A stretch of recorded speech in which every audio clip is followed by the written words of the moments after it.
Appalaraju, Megamax company వాళ్ళతోటి meeting arrange చేశాను. Megamax అంటే బాంబేలో పెద్ద కార్పొరేట్ కంపెనీ. ఇప్పుడు ఇక్కడ కూడా ఆఫీస్ ఓపెన్ చేశారు. ఇప్పుడు మనంతా కార్పొరేట్ లెవెల్. మన సినిమా ఫైనాన్స్ కూడా. ఆ కంపెనీకి హెడ్ ఉన్నాడు. డేటాబేస్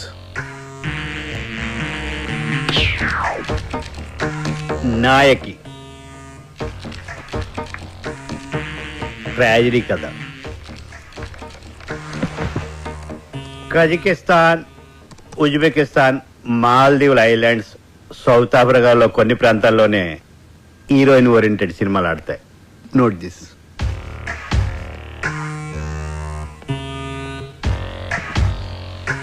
అక్కడ మన తెలుగు సినిమాలు చూడరు. అదేంటి సార్, ఈ మధ్యన తెలుగులో రిలీజ్ అయిన అరుంధతి హీరోయిన్ ఓరియంటెడ్ ఫిల్మే కదండి, సూపర్ డూపర్ హిట్ అయింది కదా. అరుంధతి అది హీరోయిన్ ఓరియంటెడ్ కాదు, మరి గ్రాఫిక్స్ ఓరియంటెడ్. ఇది నేను చెప్తున్నది కాదు, మా రీసెర్చ్ అండ్ డెవలప్మెంట్ డేటాబేస్ చెప్తున్నది. ఇదెవరండి చెప్పడానికి? ఎప్పుడో మన తెలుగులో రిలీజ్ అయిన శారదా కర్తవ్యం లాంటి సినిమాలు హీరోయిన్ ఓరియంటెడ్ ఫిల్మ్సే, మరి ఎందుకు సూపర్ డూపర్ హిట్ అని?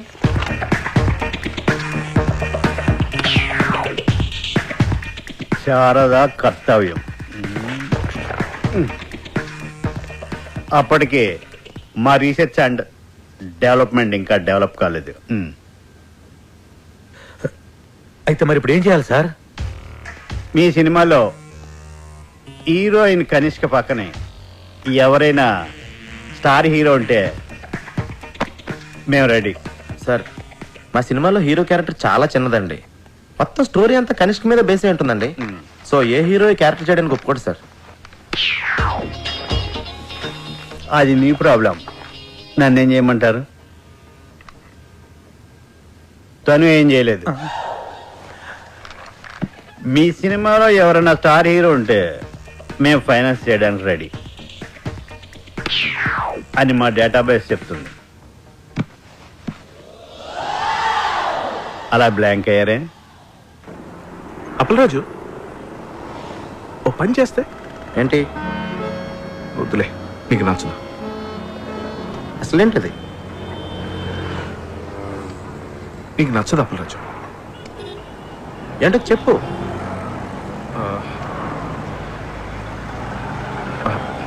నీకు నచ్చదు.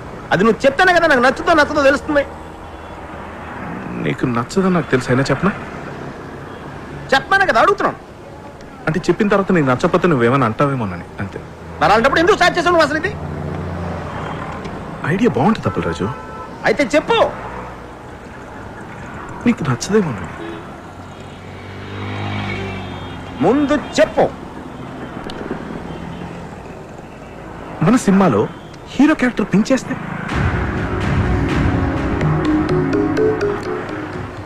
నచ్చలేదు. నాకు తెలుసు నీకు నచ్చదని, అందుకే చెప్పనన్నాను. మరి నువ్వే కదా అప్పలరాజు నాతో చెప్పించావు. నేను చెప్తున్నాను కదా నీకు నచ్చదు అని. అయినా చెప్పు అన్నావు. ఇప్పుడు చెప్పిన తర్వాత నీకు ఎందుకంత కోపం? ఇలాంటి చెత్త ఐడియాలు ఎందుకు చెప్తావు? అరుస్తావేంటి అప్పలరాజు? అరుస్తాడేంటి రాకే గారు? నేను చెప్పనన్నాను, నువ్వే బలవంతంగా చెప్పించుకున్నావు.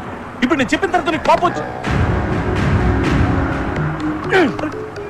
ఐడియా నచ్చకపోతే నా మీద కోపం రావచ్చు. పొరపాటు ఐస్ క్రీమ్ పెట్టినా కూడా ఎంత కోపంగా చూడాలన్నాను. రాకే గారు ఏంటంటే ఇది? నువ్వు ఆగు పుష్పన, నువ్వు ఆగు.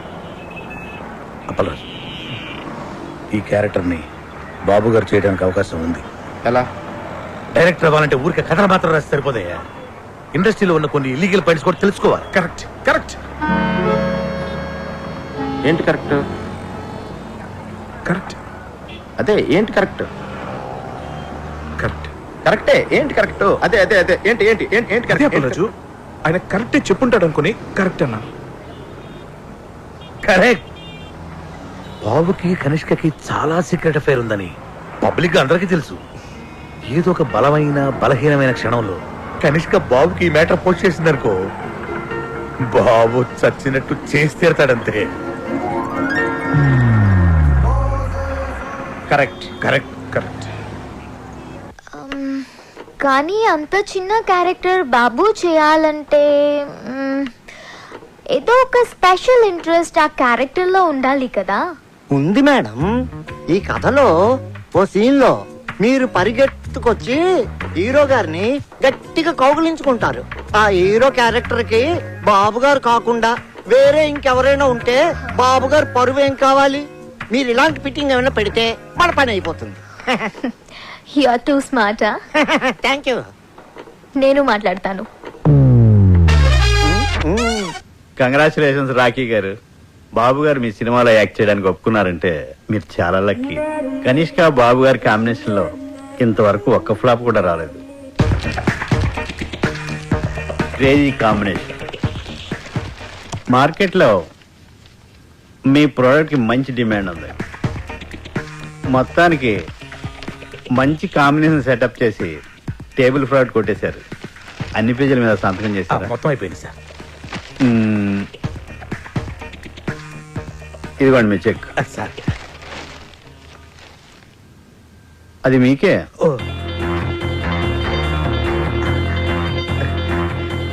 Thank you sir. Thank you very much sir. My dear residents, ఇదే మన కొత్త office. Shut up. It's fantastic. Dude, you're a miracle. Without any experience, without any background, that kind of stars ni okay చేసి సినిమా direct చేస్తున్నావంటే really you're amazing. LV Prasad గారి కాలంలో హీరోలు కథ ఓకే చేయాలంటే ఒక సంవత్సరం పట్టేది. ఒక సంవత్సరం షూటింగ్ చేసేవాడు, ఒక సంవత్సరం ఆడేది ఆ సినిమా. మరి ఇప్పుడు 1 గంటలో కథ రాస్తున్నారు, 2 గంటల్లో ఓకే చేస్తున్నారు, 2 నెలల్లో షూటింగ్ చేస్తున్నారు, 2 రోజులు ఆడి వెళ్ళిపోతుంది ఆ సినిమా. ఎనీవే డైరెక్టర్ అయిపోయారు. Lucky fellow. సార్ ఆ రోజు ఆండలం తల్లి ప్రసాదం తినడం వల్లే సార్ ఈ సినిమా ఓకే అయింది. అంతా దేవుడిదయ్యా. సార్ ఈ పొట్టు పెట్టుకోండి సార్. రుద్రవేణ, నువ్వు హ్యాపీగా? మీకు సినిమా ఓకే అయితే నాకెందుకండి హ్యాపీ? అదేంటయ్యా, నువ్వు కూడా ఈ సినిమాకి పని చేస్తున్నావుగా. నేను పనిచేసే మ్యాటర్ ఎప్పుడో ఫిక్స్ అయింది. దానికి ఇప్పుడెందుకు నాకు హ్యాపీ? మీకు హ్యాపీ అనిపిస్తే మీరు హ్యాపీగా ఫీల్ అవ్వండి. నేనెందుకు అవ్వాలి? అన్బిలీవబుల్. అప్పల్ రాజు, మన సినిమా కొండెక్కేటట్టుంది. కొండెక్కేటంటే? ఎక్కేటట్టు కాదు, ఎక్కేసింది. ఏమైంది? రాత్రి హీరో గారికి కనిష్క గారికి పెద్ద ఫైట్. కనిష్క గారి కోపం వచ్చి బ్రేకప్ అయిపోయిందంట. ఆండలమ్మా ఒక్క కొబ్బరికాయ తక్కువ కొట్టానని ఇంత అన్యాయం చేస్తావా? బాబు కనిష్కతో ఫ్రంట్ సైడ్, ఆ బొంబాయి భామ అంతరిక్షతో బ్యాక్ సైడ్ అఫైర్ పెట్టుకున్నాడు. కనిష్క దాన్ని రెడీ హ్యాండెడ్ గా పట్టేసింది. సార్ నేను నమ్మలేకపోతున్నానండి. బాబు గారు కనిష్కని చాలా ప్రేమగా చూసుకుంటారు. అది నా కళ్ళారా చూశాను. అప్పలరాజు, బాబు నువ్వు కనిష్కతో ఉన్నప్పుడే చూసావు. ఆడు వేరే వాళ్ళతో ఉన్నప్పుడు చూడలేదుగా. ఆడు 10 మందితో ఒకేసారి అఫైర్ నడపగలడు. అది వాడి కెపాసిటీ. పాపం కనిష్క పిచ్చిది కాబట్టి నమ్మేసింది. కనిష్క కెరియర్ సంగతి పక్కన పెట్టండి సార్, అప్పలరాజ్ కెరియర్ సంగతి. ఇంకెక్కడ కెరీర్? వాళ్ళిద్దరు కొట్టుకున్నప్పుడే కొండెక్కింది. హలో రాఖీ గారు, అర్జెంట్ గా మనం కలవాలి. సినిమా field advance only taking, no returning. అది తెలుసుకోలేదా మీకు? మేము మీకు ఇచ్చిన అగ్రిమెంట్ కాపీలో పేజ్ నెంబర్ 16 క్లాస్ 38D ప్రకారం హీరోగా లేకపోతే ఇచ్చిన చెక్ తో పాటు ఇంట్రెస్ట్ కూడా పే చేయాలి. లేదనుకోండి మీ మీద క్రిమినల్ ప్రొసీడింగ్ స్టార్ట్ అవుతాయి. సంతకం పెట్టే ముందు ప్రతి లైన్ డీటెయిల్ గా చదివి పెట్టండి. చిలక చెప్పిన వెనకుండా ఆటోగ్రఫీలు పెట్టినట్టు పెట్టేశారు. ఇప్పుడు చూడండి ఏం జరిగిందో. ఇది ఒక క్లాసే సరిగా చదవలేదు. ఇది ఒకటి చదివితే సరిపోను. నా లైఫ్ లో 1 మంత్ వేస్ట్ అయిపోయింది. వస్తానిక వేరే సినిమా వెతుకుంటా. సార్ ఆండలం గుడికి మీరు వెళ్ళలేదు, అందుకే తల్లి కోపం వచ్చింది. అందుకే మన సినిమా ఆగిపోయింది. నేను వెళ్ళి పూజలు చేయించి తల్లి కోపం తగ్గిస్తాను. వస్తాను సార్, ఇప్పుడే వస్తాను. బి విట్లాచారి గారి టైంలో ఆర్టిస్టులు ఒకసారి కమిట్మెంట్ ఉంటే దానికి ఇంక తిరుగుండేది కాస్త. కనిష్క బాబు గారు వాళ్ళ సినిమాలు వాళ్ళు చేసుకుంటారు, మీరు మీ ఊరు వెళ్ళిపోతారు. ఎటొచ్చి ఇక్కడ ఉండే మాకే కదండి కష్టం అంతా. నా కష్టాలు నేను పడతాను, మీ కష్టాలు మీరు పడండి.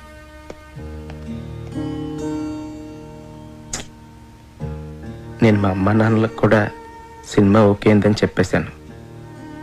ఇప్పుడు తిరిగి వెనక్కి వెళ్ళిపోతే మా నాన్న దగ్గర నాకు ఇంక వాల్యూ ఉంటుంది. అలాగని ఇక్కడే ఉండిపోవాలంటే ఏం చేయను, ఎలా చేయను? నాకు అవకాశం లేక ఛాన్స్ దొరికినప్పుడే నేను చాలా కాన్ఫిడెంట్గా ఉన్నాను కృష్ణ. ఇప్పుడు చేతుల్లోకి వచ్చిన సినిమా వెనక్కి వెళ్ళిపోయేసరికి మనసులో చాలా బాధగా ఉంది. కృష్ణ, నువ్వు ఎప్పుడైనా లైఫ్లో ఇలాంటి సిచ్యువేషన్ ఫేస్ చేసావా?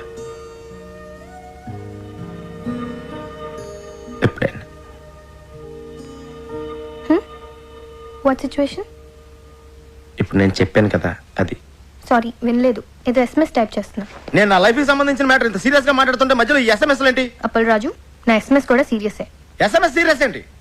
అవును సీరియస్ ఎస్ఎంఎస్. అయినా వాట్ యూ థింక్ యా? వాళ్ళు నీకు ఒకటికి ప్రాబ్లమ్స్ ఉన్నాయి అనుకుంటున్నావా? Don't be so selfish.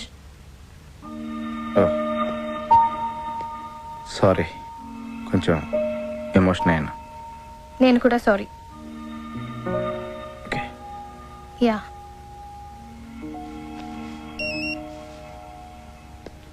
ఇంకో ఎస్ఎంఎస్ వచ్చింది. Can I check this? దానికి నన్ను ఎందుకు అడుగుతున్నావు? Because you getting serious Appal Raju. నువ్వు ప్రతి ఎస్ఎంఎస్ నాకు చెప్పే చూసుకుంటున్నావా? Don't be silly. సీరియస్ కాబట్టి అడుగుతున్నాను. నీకు సీరియస్ ఎస్ఎంఎస్ అయితే నువ్వు చూసుకో. Yeah, not asking your permission Appal Raju. అరే దాని నా మీద సీరియస్ అవుతావేంటి? Because you getting serious on me. Hello, నీ ఎస్ఎంఎస్ నీకు ఎంత సీరియస్, నా ప్రాబ్లం నాకు అంత సీరియస్. వావ్. నీ ప్రాబ్లం నీకెంత సీరియస్, నా ఎస్ఎంఎస్ కూడా నాకు అంత సీరియసే. ఎస్, నీ సీరియస్నెస్ నీది, నా సీరియస్నెస్ నాది. ఎగ్జాక్ట్లీ. Okay, be serious.